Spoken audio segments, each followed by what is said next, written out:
هنجيب كوباية من اللبن البودرة، نحط عليها كوباية من السكر البودرة، معلقة صغيرة من الزبدة، معلقة صغيرة من الفانيليا، ونص كوباية من المية المغلية. هنضربهم كويس جدا بالهاند بلندر او في الخلاط لحد ما نوصل للقوام ده. القوام في الاول بيبقى خفيف بالشكل ده، وبعد كده لو دخلناه في التلاجة على الاقل 4 ساعات، والاحسن لتاني يوم هيبقى تقيل وبالقوام التحفة اللي انتوا شايفينه ده. وبكده احنا خلصنا اول خطوة، وهي الحليب المكثف المحلى. هاخد منه مقدار نص كوباية، هحطها في بولة وانزل عليها بكوباية ونص من جوز الهند.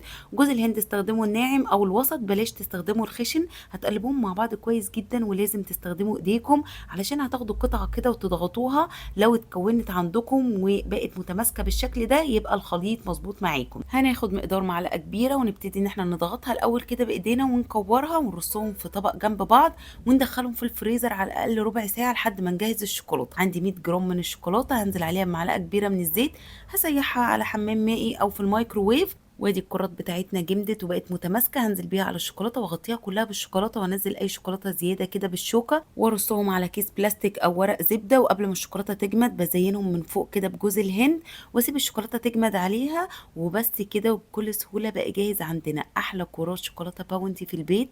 خطيره يا جماعه، اقتصاديه وبتعمل كميه كبيره، وطعمها كان كريمي كده وبيدوب في البق. كل اللي دقها قال احلى 100 مره من الجاهزه. جربوها، انا واثقه جدا انكم هتحبوها.